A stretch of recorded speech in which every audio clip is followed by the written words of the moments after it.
Irmãos, eu fiz uma linha do tempo aqui para você poder se situar do cumprimento das profecias do tempo do fim até maio, até agora, maio de 2018.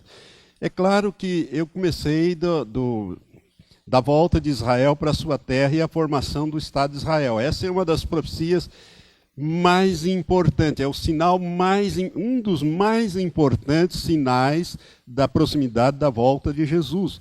Por quê? Porque esse povo viveu sem pátria, sem território, sem governo, sem bandeira e praticamente sem a língua hebraica durante 1878 anos, espalhados sobre a face da terra, até que Deus usou um chicote chamado Adolf Hitler para trazer os judeus de volta para a sua terra. Adolf Hitler, num certo sentido, foi um chicote na mão de Deus para fazer eles voltarem, porque eles estavam muito bem enfronhados na sociedade europeia, muito ricos, muito cheios de influências pelos seus cientistas, e Hitler veio e acabou com isso, e eles viram que o único lugar seguro para eles era voltar para Israel. Foi difícil, isso aí não foi fácil, as coisas foram complicadas. Se você quer ver um pouco dessa história, você leia o livro de Leon Uris, Êxodos, ou assista o filme com Paul Newman, Êxodos. É um filme comprido, 3 horas e meia, mas vale a pena. É histórico, tem um pano de fundo, tem uma história, um romance, mas tem um pano de fundo histórico, que é a recriação do moderno Estado de Israel. A formação do Estado de Israel em 14 de maio de 1948. Você sabe que em novembro, 29 de novembro de 47, a ONU se reuniu e, sob a presidência do brasileiro Oswaldo Aranha, foram criados 2 estados na antiga, ali naquela região que era chamada de Palestina.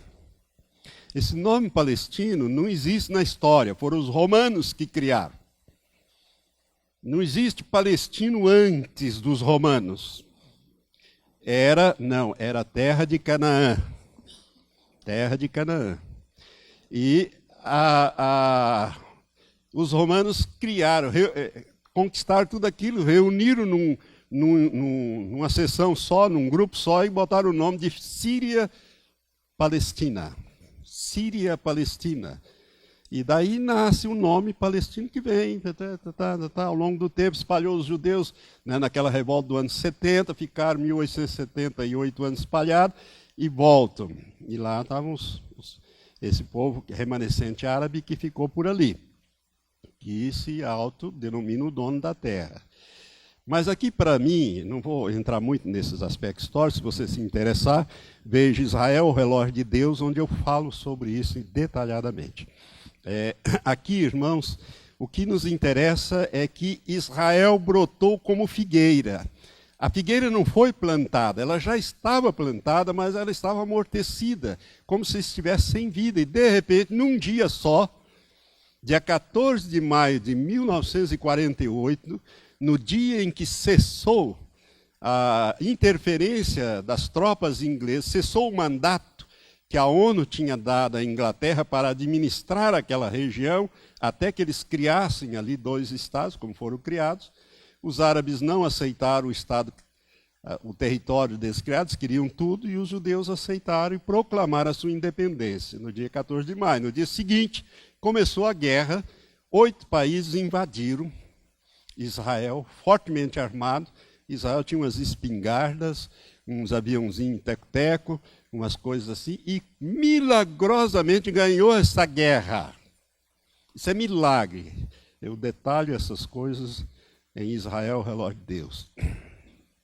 Ali eu destrincho todas as guerras que Israel se envolveu até hoje. Israel é a menina dos olhos de Deus. Cuidado, irmão. Se você não ama os judeus, você está fora do contexto bíblico. Não é aprovar tudo que aquele povo faz, mas amar os judeus, porque eu abençoarei os que te abençoarem, e eu amaldiçoarei aquele que te amaldiçoar. Deus não muda de palavra. Quando ele fala uma coisa, ele vai até o fim com aquilo. Amém? Então foi neste dia que, no meu entendimento e entendimento de quem estuda escatologia, a figueira brotou. Ou seja, ela voltou à vida. E a partir dali ela começou a lançar folhas, né? E essas folhas foram as sucessivas guerras que Israel se envolveu a partir dali, né? Ele foi lançando folhas, foi conquistando territórios, expandindo, né? Israel, nesse período, cria suas armas nucleares, que ele diz que não tem. Aliás, ele não diz que não tem e diz também que não. Ele não confirma e nem desmente que tem armas nucleares, mas tem, e armas boas. Tem mais de 200 ogivas nucleares, quase 300 ogivas armadas não, guardadas. E vem nessas sucessivas guerras desde 48, começando com a Guerra da Independência, e ele vem ganhando territórios. Em 1967, houve a Guerra dos 6 Dias, quando Israel, então, conquistou a outra parte da cidade de Jerusalém, a parte velha, que está em poder da Jordânia. E em 1980, através de uma lei votada pelo Knesset, que é o parlamento israelense, foi incorporada a cidade de Jerusalém, foi reunificada nas mãos dos judeus e proclamada como a capital eterna de Israel, e o atual primeiro-ministro acabou de declarar isso na inauguração da embaixada americana, que Jerusalém é indivisível e é a capital eterna do Estado de Israel. De todos os territórios conquistados em guerras até hoje, Israel só incorporou 2. A parte velha da cidade de Jerusalém e as colinas de Golã. As colinas de Golã, porque elas são estratégicas. Lá estão as nascentes do Rio Jordão, que abastece o mar da Galileia, que é a água potável que Israel tem. Então ele tinha medo que a Síria desviasse as nascentes do Jordão para o território da Síria e fizesse secar Israel. Israel ia ter que ir uma guerra com a Síria para fazer a coisa voltar. Então, nessa tomada das colinas de Golã, nessa lei, eles incorporaram esses 2 territórios. Colinas de Golã, parte velha da cidade de Jerusalém. Isso em 67. Tá. Eu coloquei aqui a guerra de 1973, que foi no dia mais sagrado para os judeus, a guerra do Yom Kippur. Por quê? Porque essa foi a guerra em que Israel quase perdeu. Quase que Israel foi aniquilado nessa guerra. Era o dia mais sagrado, 2/3 das tropas estavam em casa, dispensada, comemorando, só 1/3 aquartelada, quando o Egito atacou do norte a Síria do sul. E eles avançaram e começaram a desconfiar, tanto a turma de cima como a de baixo. Tem alguma coisa errada aqui, porque nunca foi fácil avançar no território dos judeus, em guerra nenhuma. E agora está sendo como faca na manteiga. Eles pararam para reavaliar durante 2 dias. Foi o tempo necessário para Israel se reagrupar, reagir e expulsar todos eles, e ainda pegar lá alguns territórios e ganhar essa guerra. Mas essa foi a guerra que mais custou vidas a Israel. Mais soldados morreram nessa guerra. Por que essa guerra foi quase de aniquilamento? Porque a primeira-ministra, Golda Meir, isso são documentos secretos que foram liberados depois de 30 anos, hoje são de domínio público. Ela mandou armar as bombas nucleares de Israel para jogar sobre os seus inimigos, com os mísseis. É a chamada Operação Sansão. Morra eu e os filisteus. Já que eu vou morrer, eu vou levar os filisteus comigo. E esse é o nome da operação, chamada Operação Sansão. E esteve a ponto de se apertar o botão e estourar uma guerra nuclear. Mas Deus virou a coisa e eles ganharam. É coisa fora. Eu falo dessa guerra detalhadamente quando eu falo sobre Israel, o relógio de Deus. E 14 de maio, faz o quê? 8 dias hoje, Israel completou 70 anos. E aí eu pus uma pergunta: última geração? Para mim é a última geração. essa geração que começou em 1948. Como eu sou de 43, eu sou da última geração. Estou na década dessa geração. Tá? Para mim, eu sou a última geração. Jesus disse que quando a figueira brotasse, não passaria aquela geração. Que geração? Não aquela que estava ouvindo, mas aquela que a figueira brotasse. Não passaria sem que tudo se cumpra. E ele deu uma garantia. Pode passar os céus, pode passar a terra, mas minhas palavras jamais passarão. O que isso te diz? Irmão, se eu faço duas especulações. Se realmente Israel é a figueira, e se uma geração dura 70 anos, como eu creio que dura, ou é 70 ou é 120, uma das duas coisas. Né? Por que eu acho que é 70? Por quê? Para o último ano, o homem que viveu aquela enormidade de séculos, que foi Noé, Noé viveu 950 anos, conforme está lá no capítulo 9 de Gênesis, o último versículo. 950 anos viveu esse homem. Ele foi o último. Para ele, Deus disse assim, ó, o homem está vivendo demais, está pecando demais, o meu espírito já está cansado desse homem, desse jeito, eu vou reduzir para 120 os dias do homem. E a partir dali, Noé foi o último que viveu 950 anos. Os outros foram, os filhos dele já veio para 700, 800, 500, vai descendo ali. Né? Abraão, 175, o pai de Abraão, Terá, viveu 200, e vai descendo. O Isaac, 180, o Jacó já só 146, e vai descendo, descendo. O último que viveu 120 anos foi Moisés, na Bíblia. 120 anos, na Bíblia. Foi Moisés. Para Moisés, Deus diz no Salmo 90, a duração da nossa vida, Moisés, da sua vida, é de 70 anos. Se alguns, por robustez, chega a 80 ou mais, o que acontece com ele é enfado e canseira. Irmãos, eu digo para você, enfado eu não tenho não, porque pastor não se enfada, tem tanta coisa e tanta coisa para fazer e para ajudar que não dá enfado, mas canseira dá. Eu estou bem cansado, eu já estou cansado, tá? Eu já tenho 74, quase 75. Então estou nessa turma do enfado e canseira aí.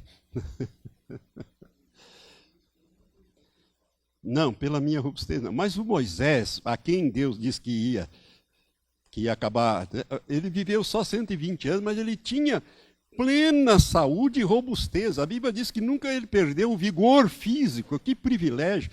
Nunca teve problema de vista, eu tenho desde rapaz, que não enxerga bem, ele nunca teve problema de vista. A Bíblia fala de Moisés, Moisés podia ir lá para os 180 tranquilamente, mas desobedeceu a Deus, que a gente pensa que é uma coisa pequenininha, ferido pelo rebanho. Deus diz, não fala mais nesse assunto, sobe nesse monte aí e morre. Você já pensou Deus dizer isso para você? Hein, pastor Paulo? Sobe no monte ali e morre.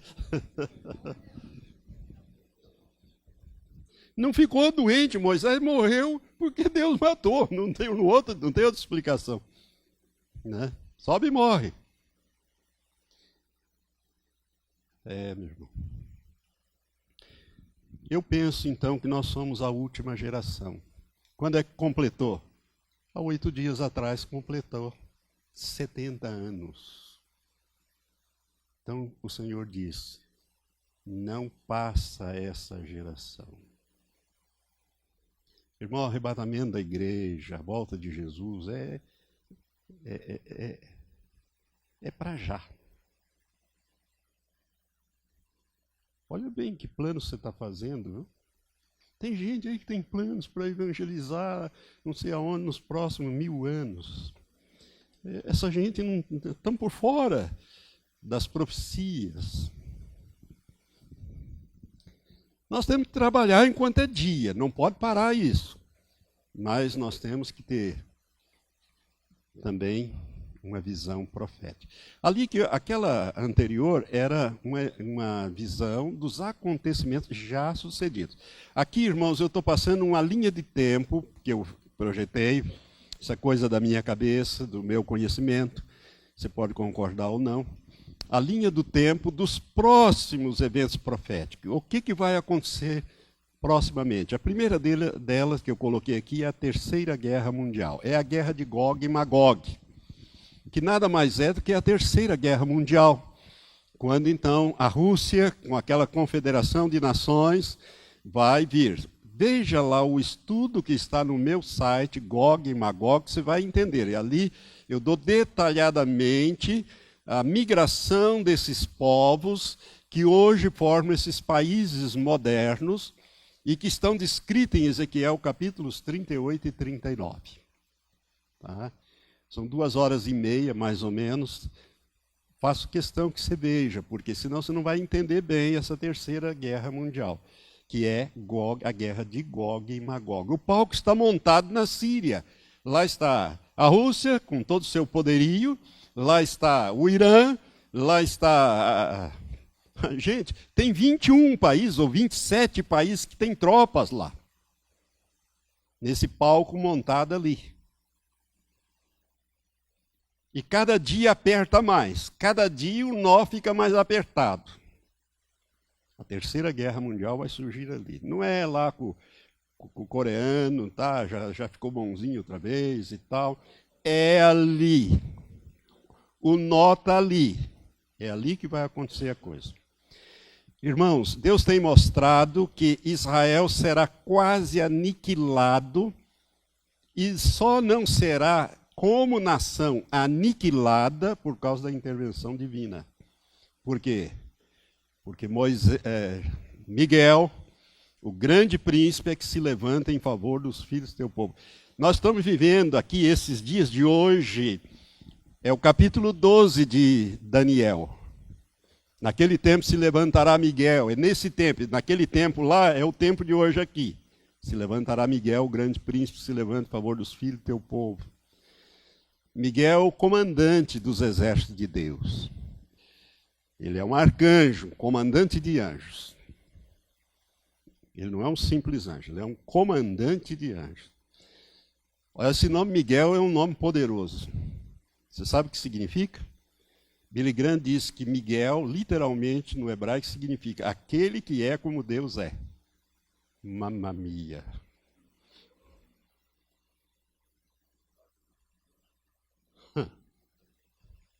Ele é um dos primeiros príncipes. Billy Graham, no seu livro Agentes Secretos de Deus, que ele fala dos anjos, ele fala que o nome Miguel, a origem bíblica, significado é aquele que é como Deus é. Ou seja, é o anjo da presença de Jeová. Eu tenho um estudo sobre anjos e eu destrincho esse negócio mais ou menos para você entender, mas eu não vou falar disso agora não. Se não houvesse essa intervenção divina, Israel seria aniquilado nessa guerra agora. Mas os homens vão começar essa guerra, mas Deus vai acabar com ela liberando o sexto selo. No meu modo de ver, é o segundo evento profético na linha do tempo, a liberação do sexto selo. Irmão, o sexto selo é o juízo mais pesado de todos os juízos da Bíblia. Só que ninguém percebe isso. Ninguém percebe isso. Nós ficamos pensando lá no outro, mas é este juízo que vai provocar um cataclismo global em todo o planeta, com a mudança dos polos, e vai acabar com essa Terceira Guerra Mundial. Nós vamos analisar os textos logo em seguida. Eu só estou enumerando aqui para depois nós voltarmos no texto. O sexto selo vai provocar um caos global. Um caos global. 2/3 da população da Terra morrem nos deslocamentos dos polos, dos oceanos, dos terremotos, nos maremotos, nas tsunamis, e eu grifei, além dos oceanos, eu grifei polos e oceanos, eu grifei pestes. Pestes, porque os corpos vão ficar insepultos na face da terra. Não é só o mau cheiro, serão as pestes, é o cavalo amarelo, pestes. 2/3 da população da Terra. Você que sabe, acompanha os números por aí, você sabe que nós hoje somos 7 bilhões e 600 milhões. Vamos deixar por 7,5, para fazer a conta mais fácil. Divide por 3, multiplica por 2. Quanto que dá? 5 bilhões de pessoas vão morrer no juízo do sexto selo. Sexto selo. Não estou descontando nada. Eu estou descontando só aqueles que vão fazer assim: 1.000 cairão ao teu lado, 10.000 à tua direita, mas tu não serás atingido. Somente com os teus olhos olharás e verás a recompensa do ímpio. Porquanto fizeste do Senhor o teu refúgio e do Altíssimo a tua habitação, nenhum mal te sucederá, nem praga alguma chegará à tua tenda. Aleluia. Por quê? Porque aos seus anjos dará ordem a teu respeito para que te guardem. Eles te sustentarão na mão, para que você não tropece e caia. Irmão, você tem que decorar o Salmo 91, deixar ele entrar no seu espírito e gerar uma rema, uma verdade revelada. Deus tem mandado fazer isso várias vezes. E os pastores não estão nem aí para dizer isso para o povo. Por isso que Deus anda bravo com todos nós. Eu falo isso na igreja. Já cansei de falar isso. E aonde eu vou, eu falo. E agora estou falando para você falar lá na sua igreja. Porque o Senhor vai cumprir as promessas do Salmo 91, literalmente na vida do seu povo. Estarei com ele na angústia. Livrá-lo-ei. Eu não vou livrá-lo da angústia. Eu estarei com ele na angústia. Livrá-lo-ei. E lhe mostrarei a minha salvação, meu livramento.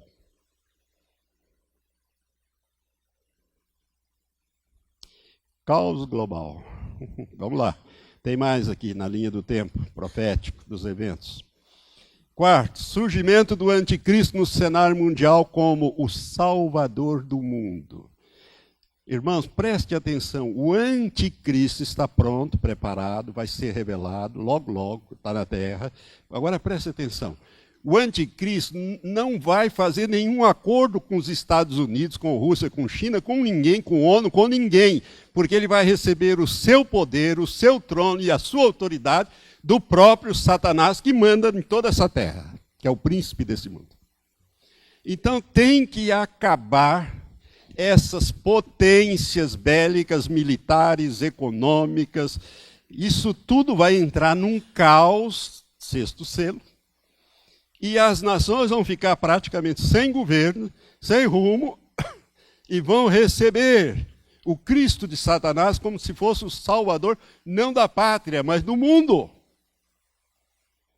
E ele vem com a tecnologia, com a sabedoria, aí entre os extraterrestres, entre os UFO, entra toda essa parafernália do diabo aí que vai entrar aqui assolando. Vai ser uma maravilha as coisas que ele vai trazer, soluções. Ele tem a sabedoria de Satanás. Deus criou Satanás como Lúcifer, o mais inteligente de todos. Perfeito em sabedoria, conhecimento, beleza. É só ler Ezequiel 28 e Isaías 14, a partir do verso 12. Então, o anticristo vai receber, o capítulo 13 de Apocalipse diz que ele vai receber o seu poder, o seu trono e grande autoridade do dragão. Então, não tem negociação com ninguém. É por isso que o mundo tem que passar por este caos, para que o capítulo 7 de Ezequiel aconteça. O que vem? Esse grande animal terrível, espantoso, que diferente de todos os outros, sobe dali, das águas do grande mar, que é o mar Mediterrâneo, é dali, é da Europa que ele vem. E ele vem, águas são povos, nações e línguas agitados. A água está agitada, está todo mundo convulsionado, conforme Apocalipse 17, verso 8, se eu não me engano, que o anjo diz, ó, você está vendo a prostituta montada? Eu vou dizer o que significa essas águas aí. São povos, multidões, nações e língua. Apocalipse 17. Acho que verso 8. Então, dessa convulsão mundial, você já pensou 5 bilhões de mortos? 2/3. Irmãos, o Brasil tem mais de 210 milhões de brasileiros. 140 milhões vão de embrulho. Vão sobrar 70.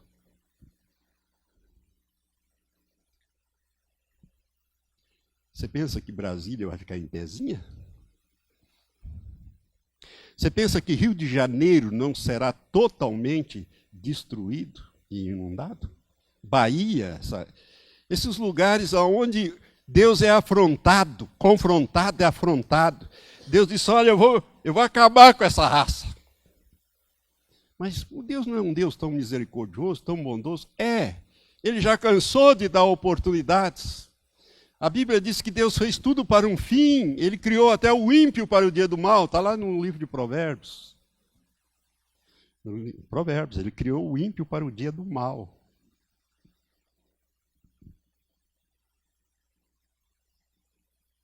Nós temos esse cenário, então, aqui. O anticristo, o caos geral, ele vai assumir com a sabedoria de Satanás e vai fazer uma nova redistribuição e vai governar isso aqui, né? Ele vai assumir e vai ser um sucesso o governo dele. Só que ele vai ter 2 pedras no sapato dele e do falso profeta, que são as 2 testemunhas, que vão estar agindo nesse período. Ele vai fazer o tratado de paz e proteção a Israel por 17 anos. Por que esse tratado de paz? Por 7 anos, desculpa. Por quê? Porque Israel quase foi aniquilado nessa terceira guerra. Só não foi por milagre de Deus. Vão morrer milhões de judeus ali em Jerusalém. Mas Deus vai intervir.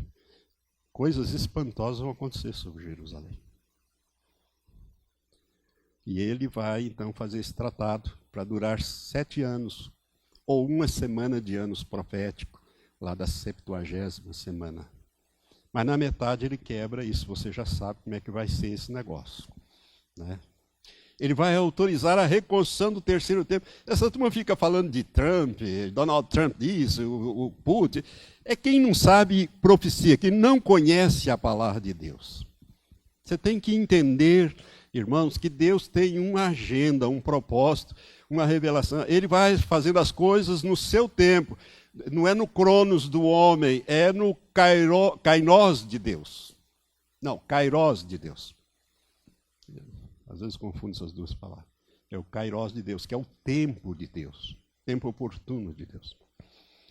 Ele vai autorizar, quando ele fizer esse tratado de paz, com os líderes que sobraram, e o povo de Israel, autoriza a reconstrução do terceiro templo, que ele vai profanar, conforme Daniel 9:27 e 2 Tessalonicenses capítulo 2, ele vai profanar, né? 2 de 1 a 10. Depois você veja esses textos lá. Aí nós temos a mulher no deserto, é bem nesse período aí. Então é aí que vai começar os 7 anos. Tá? Ô pastor, mas espera aí, então o 6º selo nós vamos estar aqui. Vamos estar aqui. E o nosso pastor aqui da ponta ficou sério. Nós já vamos estar fora, né, pastor? Lembra que eu falei? Porque nós vamos estar aqui. Irmãos, a igreja só é tirada na 7ª trombeta, que é a última. Nós temos que passar pelos juízos dos selos e das trombetas. Por isso Deus diz, eu vou estar com vocês, eu vou guardá-los, eu vou protegê-los, eu vou usar os meus anjos, eu vou ajudá-los. Você vai ver o sobrenatural de Deus de uma maneira espantosa como você nunca viu. A menos que você seja chamado logo à presença de Deus, né? Porque esses crentes fraquinhos, que medo. Deus vai recolher toda essa turma, senão se perde no meio do caminho. Não aguenta. Crente não aguenta nem umas tentaçõezinhas do diabo, umas provaçõezinhas, não vou ser mais. Deus vai usar de misericórdia e recolher esse povo. Vai morrer muito crente nesses juízos, não por causa do juízo em si, mas pela misericórdia de Deus. Um pouco antes e durante, e um pouco depois. Já está recolhendo um monte de gente já.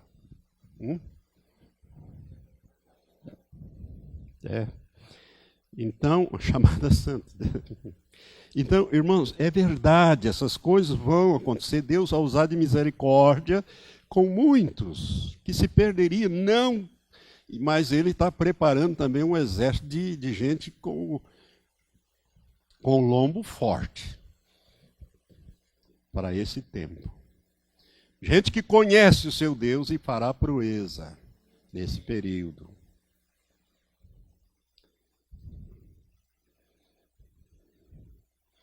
A mulher no deserto 3 anos e meio, a igreja, os chamados a bodas. Apocalipse 6, 13 e 17. Irmãos, eu vou falar sobre esse assunto no último estudo. No último estudo eu vou falar desse assunto aqui da mulher no deserto. Você vai ver que é um estudo novo, uma visão nova sobre o arrebatamento da igreja. Tá? Mas se você ler ali os versos 6, você vai ver que a mulher, depois do nascimento do filho varão, ela foge para o deserto, onde ela tem lugar preparado por Deus, onde ela é sustentada 3 anos e meio fora da vista da serpente. A serpente, que é Satanás, que vem para a terra com seus exércitos. Irmãos, esse cosmo aqui vai pegar fogo. Literalmente, vai ter uma guerra nos céus. Não é só o sistema solar. Para mim, é todo o universo contaminado pelo diabo. Tudo que o pecado contaminou com a queda de Lúcifer vai ser destruído. Ou restaurado. Uma das duas coisas.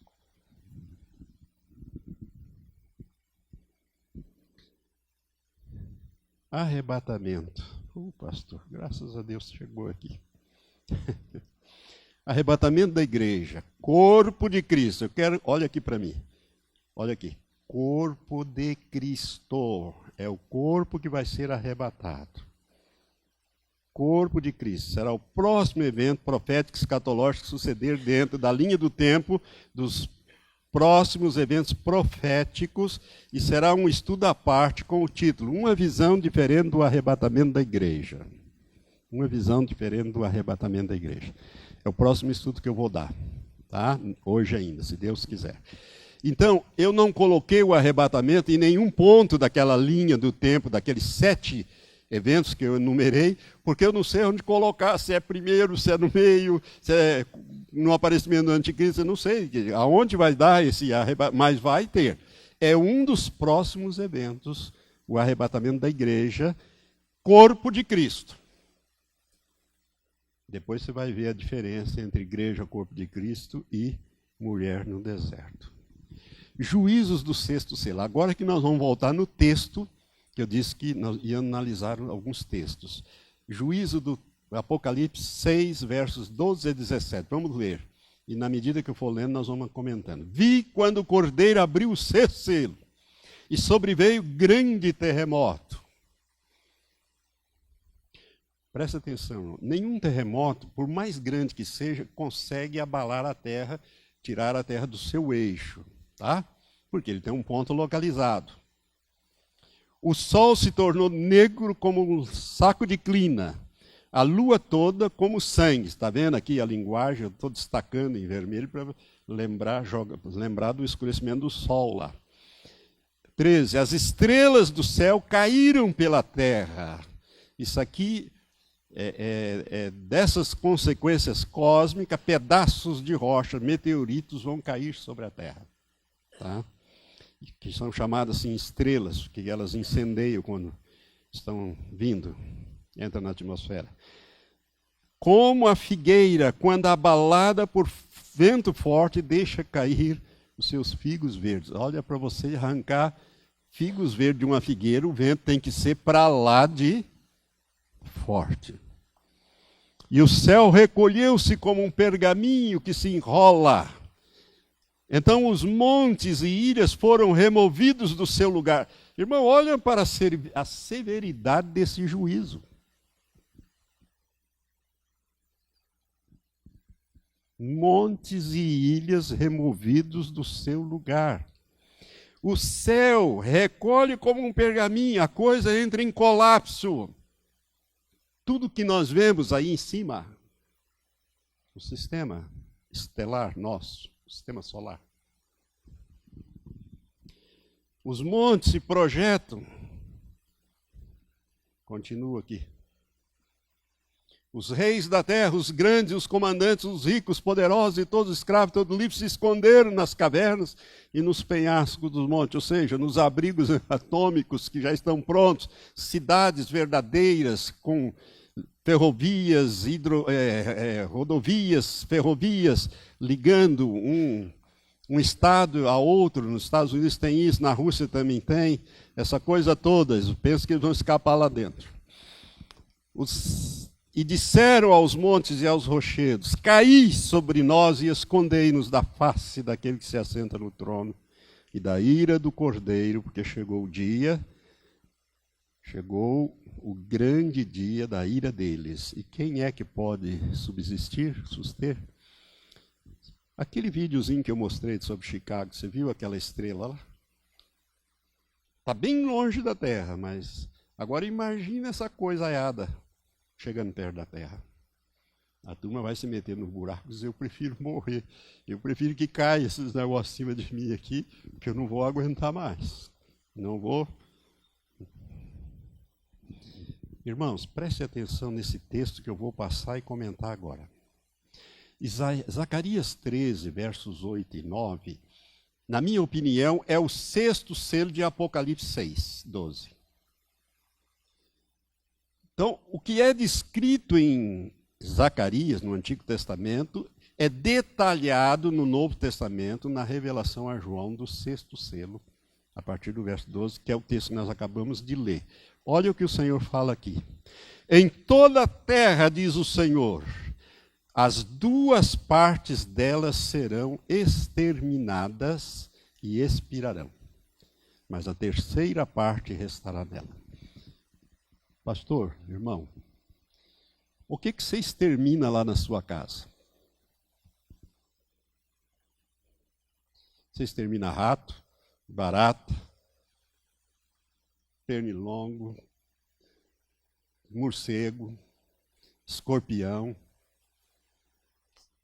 plantas daninhas, ervas daninhas. Isso você extermina. Olha a linguagem que Deus está usando aqui. Em toda a terra. Tem dúvida que é todo o globo? Não. Eu vou matar 2/3 partes. Vou exterminar. Não vou deixar nem raiz nem ramo. Malaquias 4, capítulo 4. Deus disse assim, olha, eu não vou deixar nem raiz nem ramo. Eles vão virar cinza debaixo dos seus pés. Quando nascer o sol da justiça, vão pisar em cima deles. Ou seja, o milênio, o sol da justiça, a presença de Jesus na terra, etc. Então, eles vão ser cinza. Esterco, cinza. Vão virar pó. Nem raiz, nem ramos. Ou seja, queima os vivos e arranca até as genealogias, os filhos, netos. A raiz. O juízo de Deus em cima do ímpio é para valer. A mão do Senhor é forte, é poderosa. A gente brinca com, muita gente acha que Deus é um velhinho, cabelinho tudo branco, de bengalinha, passando a mão na cabeça das crianças. Não tem nada disso, irmãos. A Bíblia diz que terrível coisa é cair nas mãos do Deus vivo, porque Ele é fogo que consome, que devora. Em toda a terra, 2 partes delas serão exterminadas. Mas Deus diz, eu vou deixar uma terceira parte nela. E eu não ouvi nenhum amém. Oh, glória pela essa terceira parte. Mas olha o que ele fala dessa terceira parte. e farei passar essa terceira parte pelo fogo, e a purificarei, como se purifica a prata. E eu curiosamente, coloquei aqui qual é o grau que a prata funde. A 961,8 graus Celsius, ela se funde, ela entra em fusão, né? Ela passa de sólido para líquido. E aí suspende, vem à tona toda a sujeira, se limpa a sujeira e fica só a prata pura. A purificação da prata. E a provarei como se prova o ouro. O ouro é 1064 graus Celsius. Ela invocará o meu nome, e eu a ouvirei e direi, é o meu povo. E ela dirá, o Senhor é o meu Deus. Então, se você prestou atenção, dos 2,5 bilhões, Deus vai tirar um povo pequeno para ele, porque a provação é muito violenta. Eu vou colocar mais para frente, mas desde já quero adiantar para vocês. São os juízos das trombetas, que são essa provação aqui, ó. E nós estamos no sexto selo. O sexto selo e Zacarias é o mesmo. Zacarias é o texto do Velho, o sexto selo os detalhamentos. Depois vem a primeira trombeta, a segunda trombeta, a terceira, a quarta. Isso aqui é a purificação, como se purifica a prata e o ouro. Para ele tirar dali um povo. Depois vou dizer por que ele vai tirar esse povo. Deus é o nosso refúgio. Olha o Salmo 46, que está ligado. O Salmo 46 também. Muita gente pensa que o Salmo 46 é poético e faz poesia e canta e não sei o quê. Ele é escatológico, ele é profético. Deus é o nosso refúgio e fortaleza, socorro bem presente na tribulação. Quando é que ele é o nosso socorro mesmo? Na tribulação. Portanto, não temeremos, ainda que a terra se mude ou se transtorne, a terra vai mudar. Pô, pastor, eu pensei que era uma linguagem poética, e a terra ia ficar toda florida, mudar, plantar florzinha e tal, ia ficar, né, limpar os rios, vamos fazer ecologia aí. Tem até uns crentes metidos nas ecologias da vida aí e tal, né? E vai embora, tem igrejas metidas nisso. Para transformar a terra. Deus vai fazer isso, irmão. Pode deixar com Deus. Primeiro ele destrói o que está feito, o que a impiaiada fez, o que o diabo criou, inspirou os homens a fazer. Depois ele vai fazer tudo novo e perfeito. Ainda que a terra se transtorne ou se mude, e os montes se abalem ou se projetem para o meio dos mares, ainda que as águas tumultuem e espumejem, e na sua fúria os montes se estremeçam. Irmão, deixa eu te dizer uma coisa. Quando Deus abalar a terra vai fazer assim, ela cambaleará, Isaías 24 diz que ela cambaleará como um cambaleio bêbado, para lá e para cá. E sacudirá como sacode a rede de dormir. Isaías 24. Agora imagine as cidades na beira dos oceanos. O povo na beira do oceano. O que faz? Para lá e para cá, para lá e para cá. Essas águas vão entrar quilômetros, em uma altura violenta. Vai jogar cadáver lá para não sei aonde, depois vai arrastar esses cadáveres para dentro do mar.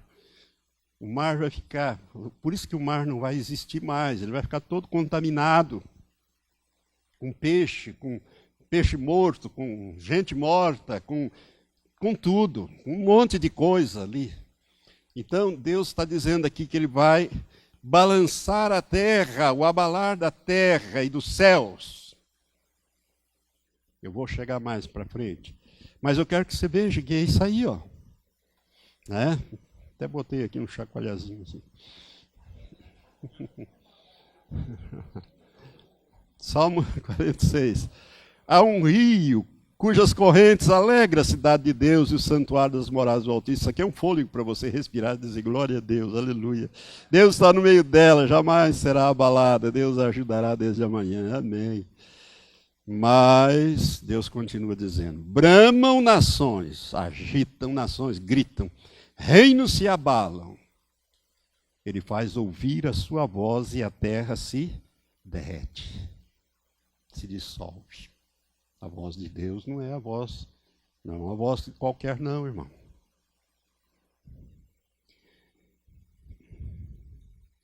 O Senhor dos Exércitos está conosco, Deus de Jacó é o nosso refúgio. Respira aí, irmãos. Vinde, diz o Senhor, e contemplai as obras do Senhor, as assolações que ele efetuou na terra. Ele faz cessar as guerras até os confins da terra. Quebra o arco e despedaça a lança, mas queima os carros no fogo. Mas como é que ele faz isso? Com esses juízos todos. Não vai ser fácil. Mas ele acaba com a guerra. No milênio não tem guerra. Não tem nem capeta, nem demônio, nem Satanás. Tudo preso lá no abismo. Milênio é um século sem guerra. Um século não, um milênio, 1000 anos sem guerra, sem violência, sem tristeza, sem futebol, sem carnaval, sem Olimpíada, sem churrasco. Sem churrasco. Deus não vai matar os bichinhos para te dar carne para comer, não.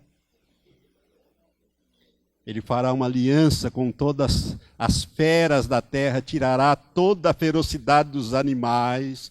O leão vai pastar junto com o boi, o cordeiro vai comer capim junto com o lobo. Em vez do lobo comer o cordeiro, ele vai comer capim.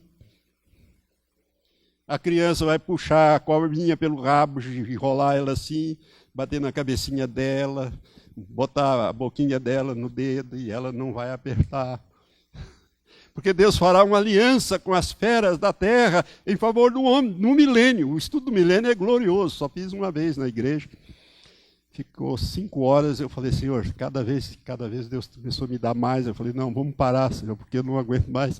Esse negócio vai ficar quilométricos, que foi em 98. Irmãos, isso aqui, ó, ele faz cessar as guerras até o confim da terra. O que ele faz? Ele quebra o arco, ele despedaça a lança, ele queima os carros no fogo, ele acaba com essa corrida armamentista do homem na face da terra, acaba com isso. Aquietai-vos, diz o Senhor, e sabei que eu sou Deus, sou exaltado entre as nações, sou exaltado na terra. Aleluia. Quando eu comecei a entender essas coisas mais profundamente, um dia eu estava muito preocupado e eu cheguei no templo e ajoelhei para orar, como eu faço antes de todo culto. Eu comecei a orar e falar, Senhor, como que vai ser isso? O que eu vou dizer para essas ovelhas do Senhor? Eu fiz assim uma pergunta assim retórica, mas sem esperar a resposta, né? Fiz, o que eu vou falar? O Espírito Santo me falou com uma voz tremenda, audível e forte.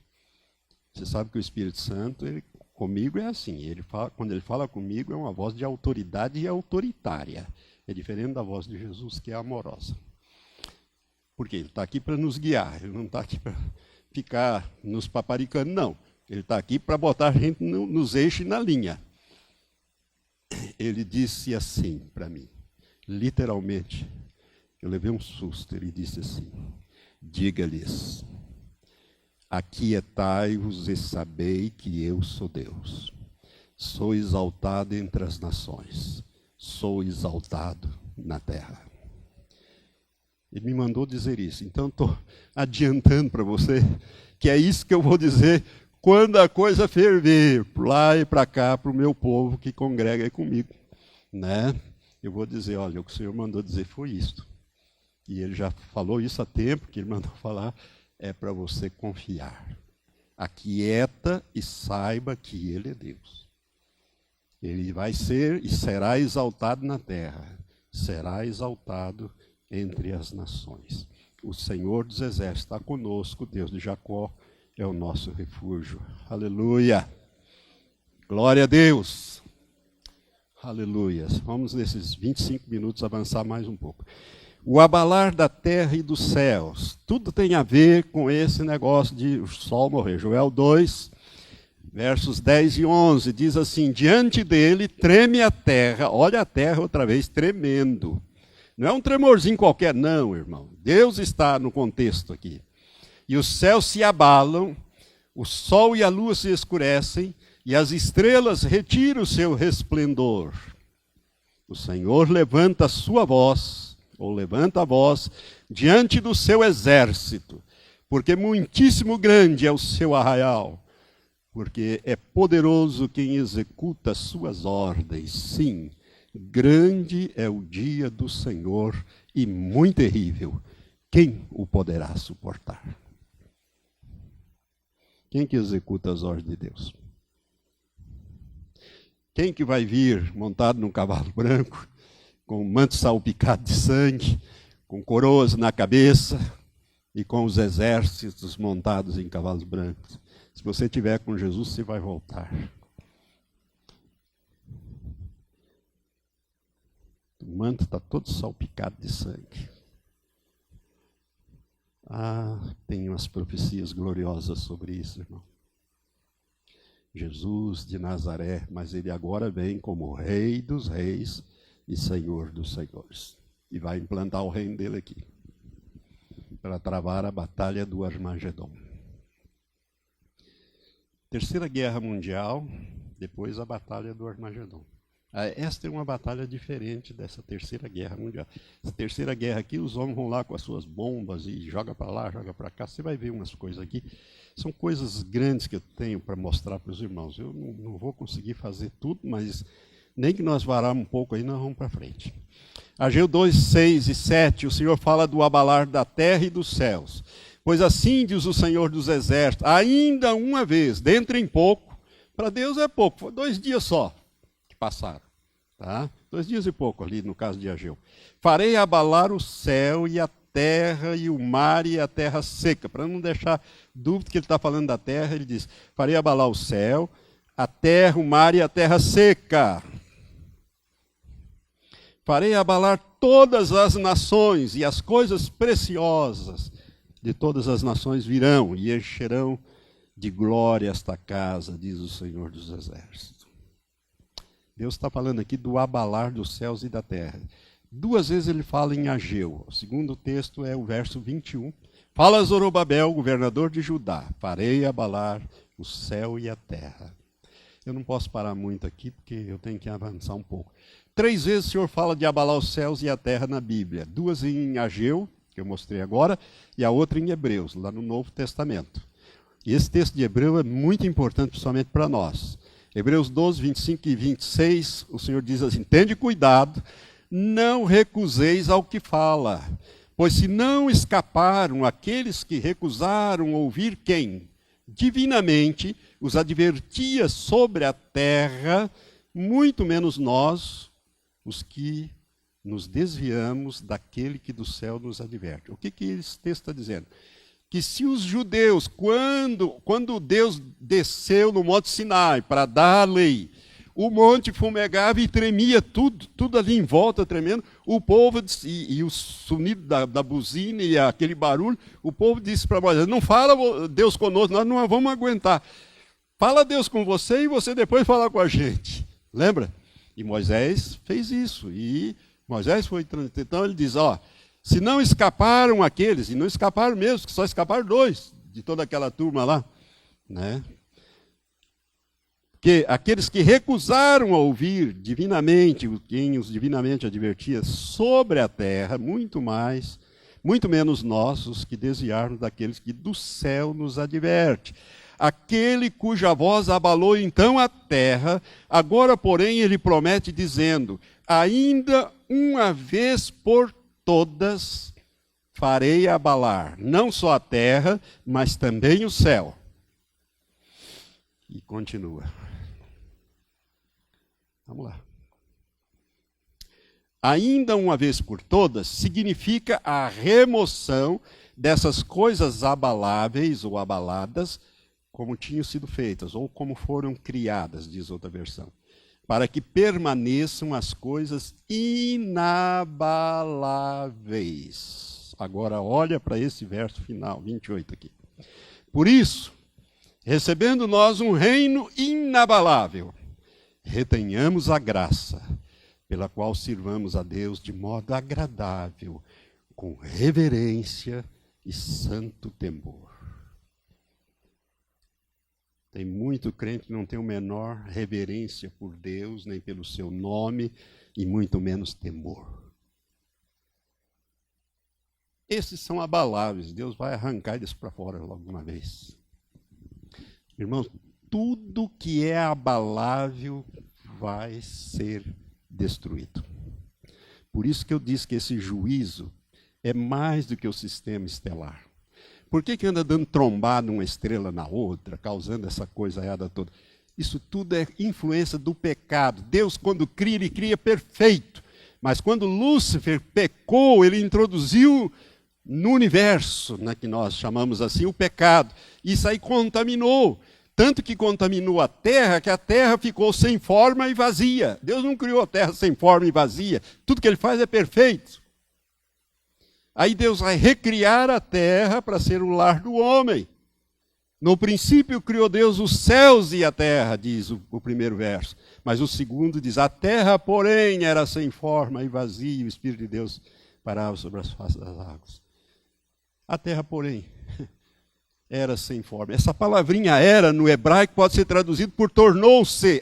Quando nós traduzimos por tornou-se, aí começa a ficar claro para nós.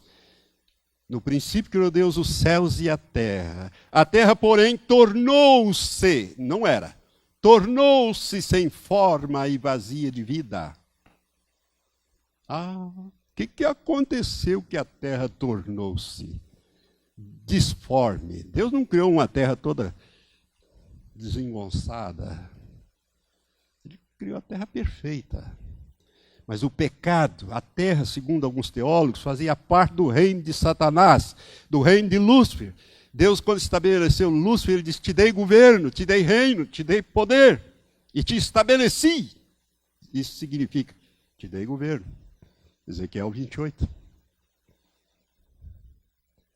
Por isso que o diabo está lá no Éden, todo belo e formoso, e Deus não repreende ele. O que ele está fazendo ali? Que a terra fazia parte do governo dele. Deus restaurou a terra para ser morada do homem. Então Deus vai recriar a terra e ele começa lá com a luz. Ele não vai criar o sol, só é terceiro ou quarto dia, se não me engano, é terceiro, né? Que ele vai criar o sol, mas primeiro ele cria a luz. Uma luz diferente do sol. Haja luz, e houve luz. E viu Deus que a luz era boa. E fez separação entre dia e noite. E assim vai criar. Nós temos que estudar a palavra com mais profundidade, irmãos. Aprender essas coisas com mais seriedade e profundidade para entender o Deus a quem servimos. O nosso Criador, o nosso Pai. Entender as suas obras. Porque os céus manifestam a glória de Deus e o firmamento anuncia as obras da sua mão. Você só vai conhecer a Deus pelas Escrituras. Se você é relaxado, fica lendo lá só o Salmo, aquilo que você gosta, como diz o Silas Malafaia. Um dia eu vou fazer uma caixinha só de desgraça. Nos versículos que só fala de desgraça, porque a turma só gosta daquele que tirar a bênção. Vamos ver o que o Senhor vai falar comigo. Eu sou o teu Deus, não te tema, porque eu estou contigo. Oh, graças a Deus, Deus falou assim hoje.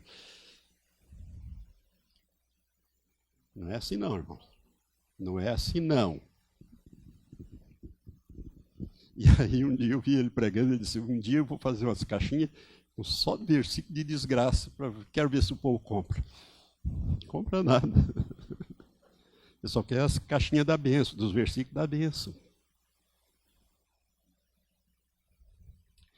Ô pastor, o senhor está bravo hoje. Não estou não. Verso 28.